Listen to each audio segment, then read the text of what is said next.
안녕하십니까. 7월 23일 금요일 오전 11시를 넘기는 시간입니다.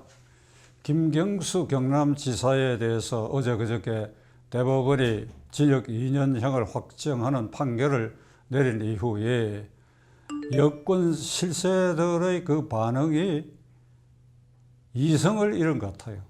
그리고 사리 분별을 못하는 사람 같아요.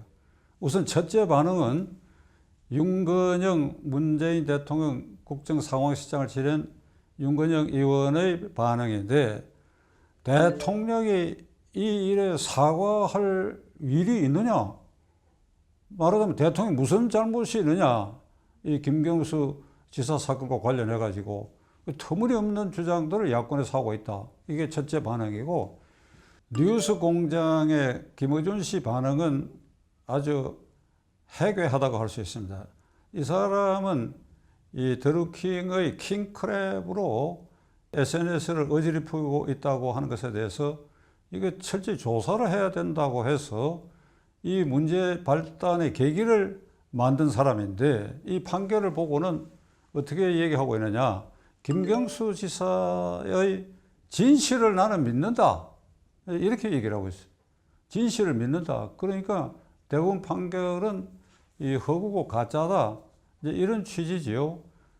그래서 신문 실세를 자처하는 원내외의 많은 사람들이 첫째로 김경수에 대한 경수 비천가를 부르고 있어요. 김경수는 훌륭한 인물이다. 대통령도 할 수 있는 인물이다. 대법원 판결은 잘못된 것이다. 진실을 왜곡되고 있다.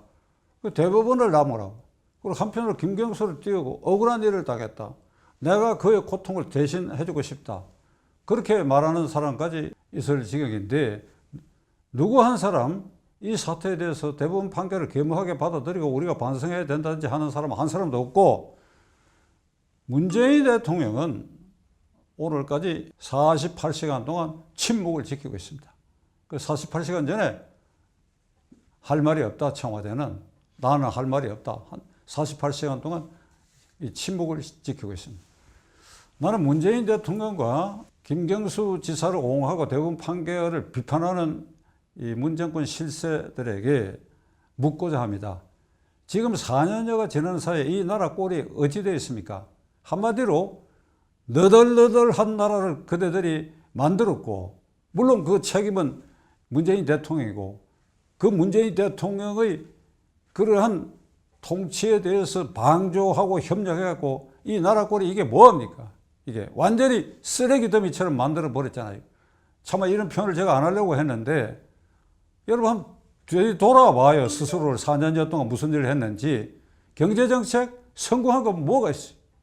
1년이나 이 얘기 안 해요. 하나를 예를 들면 평생 집 없는 사람의 집 가질 희망, 특히 젊은이들이 사회 진출해서 집 가질 희망을 영구히 빼앗은 정권이 이 정권입니다. 외교 안보 다 실패하고 있잖아요. 친중 4대 종북 외에는. 자, 거기에다가 더해가지고 오거돈 부산시장 성추행으로 실형받고 이게 한 달 전에 수감됐지요. 박원순 시장 성추행으로 자살했지요. 그래가 두 군데 보궐선거 있게 했지요. 그리고 김경수 지사 낙마해가지고 26일이가 깜빵에 가게 돼 있고, 남은 게 하나 있죠. 또 송철호 울산시장. 그 사실 이게 순리대로 하면 벌써 판결이 나야 할 텐데, 김명수 대법원장 휘하에서 무슨 작용을 했는지 1심 재판도 제대로 진행하고 있지 않아요. 그러나 이건 시간 문제예요. 시간 문제예요.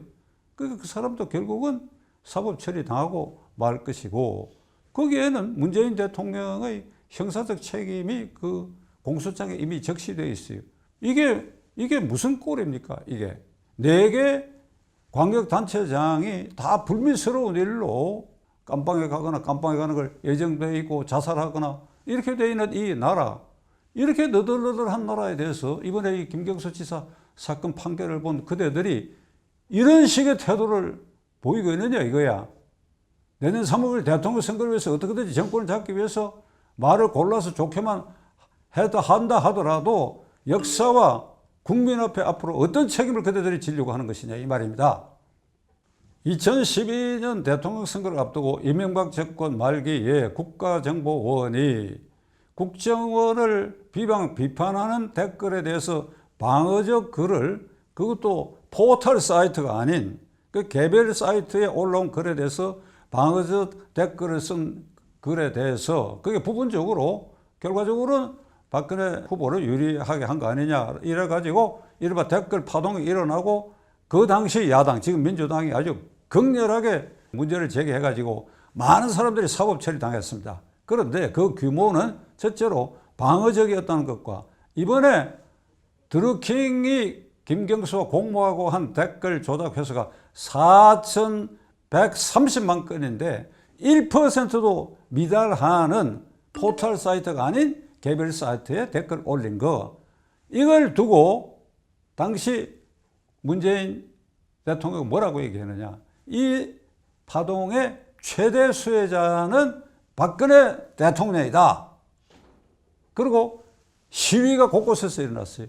종교단체 시위도 있었어요. 천주교 신부들의 시위도 있었어요. 박근혜 퇴진하라. 부정선거다. 박근혜 퇴진하라.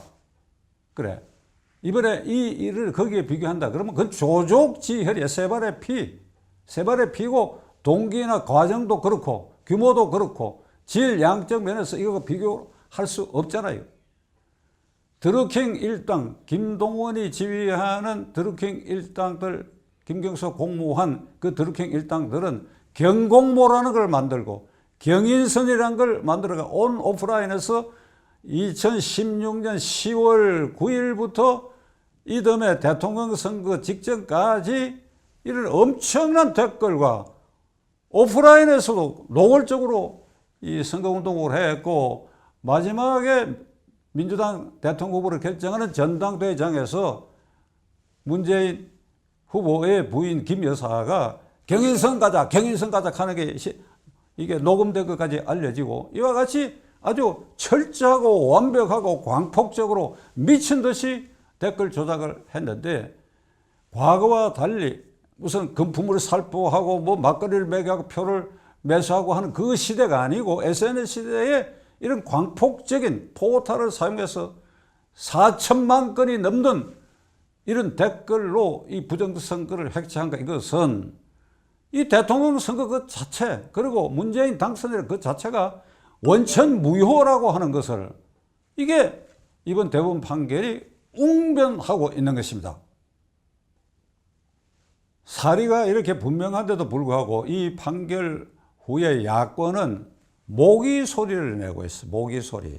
뭐 유력 주자인 윤 후보도 그렇고 최재형 후보도 그렇고 이게 뭐 자유민주주의 질서를 이게 근간에서 흔든 일이다. 앞으로는 이런 부정행위가 없어야 한다는 신호다. 아주 점잖고 모기 같은 소리를 했고 이준석 대표도 사과를 요구한다. 이런 수준에 머물러 있어요. 이게 될 말이나 합니까? 2012년 국정원 댓글 사건에 지금의 여당이 야당일 때 보인 태도, 퇴진하라 박근혜는 부정선거다 한 것에 비하면 그대들은 광화문이 막혀있다 하더라도 어디선가 시위를 해야지요. 물러가라. 문재인은 가짜 대통령이다. 부정선거로 엄청난 부정선거로 당선됐기 때문에 권원이 대통령 권력 행사를 할 수 없는 자가 지금 청와대에 들어가 있다. 물러가라. 한시라도 빨리 물러가라. 그리고 탄핵해야 되겠다. 대통령에 대한 탄핵 발의는 국회의원 제적 과반수니까 국민의힘당으로는 부족하니까 이걸 국민들에게 호소를 해야지요. 이 탄핵 문제에서는 일부에서는 대통령 취임 전에 있었던 불법 행위에 문재인 대통령이 관여했음직하다 하는 합리적 지금 징후가 농후한데 왜 그러냐. 김경수라는 사람이 대통령 후보, 문재인 대통령 후보 시절에 2016년 12월부터 대통령 선거가 끝나는 그 시점까지 홍보 수행 팀장이었. 그건 제가 지난번에도 말씀드렸죠. 저도 그 사람이 홍보 수행 팀장이라고 제가 목격한 증인 중에 한 사람이니까. 그러면 문재인 후보가 그걸 몰랐을 리가 없다. 그러니까 그런 합리적 증거가 있으면 이건 충분히 탄핵 사유가 된다. 그런데 대통령 취임하기 전에 대통령 이전에 불법 행위에 관여한 것이 탄핵 사유가 되느냐 이렇게 반론을 제기하는 사람이 있어서 그 반론에 대해서 제가 다시 반론을 제기하고자 합니다. 왜 탄핵 사유가 되느냐?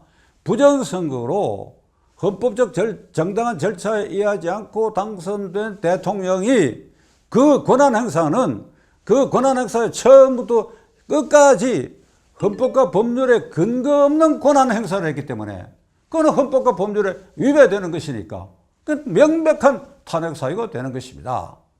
국민의힘당이 원내 의석이 부족해서 탄핵 발의를 못하고 있는데, 그러니까 이 국민의힘은 국민의 힘을 등에 업어라 이게 국민의 힘, 광장민심을 업어라 이게. 광화문이 막혀있다? 그러면 골목의 민심을 합해갖고 광장의 민심화 할 수 없습니까? 지금 제1야당 국민의힘당의 이준석 대표는 103명 국회의원들에게는 이런 기계를 볼 수가 없어요. 그대들이 이래갖고 내년 3월 9일 대통령 선거에서 정권을 탈환해 온다? 이렇게 유약하고 이렇게 결정적 시기에 모기 소리밖에 내지 않고 평론가적 입장에 서 있는 그대들이 그렇게 저 거센 여당 지금 하는 거 봤죠? 아주 생떼 쓰고 완전히 부인하고 하는 거 봤죠? 당장은 국민의힘당 103명 국회의원이 김어준 하나를 이게 불법 선거에 관여해서 편파 방송을 한, 이렇게 서울시의 공중파인데 서울시 예산이 압도적으로 지원되고 운영되는데 그 하나를, 그 한 사람을 어찌하지 못하고 있잖아요, 여러분들이. 이래가지고 내년 대통령 선거 정권을 탈환할 수 있겠느냐 이 말입니다. 반성하시오. 그리고 힘을 내요. 약점 있는 사람은 뒤로 물러서고 안 그러는 의원들이 앞장서요. 이준석 대표는 지금 머뭇거리고 있는 것 같아. 왜 머뭇거리냐 이 말이야. 왜 평론가적 말만 하고 있느냐 이 말이야. 앞장서서 진두지휘해서 광장의 골목으로 나서라 이 말이야. 지켜보겠습니다. 끝까지 경청해 주신 데 대해서 감사드립니다.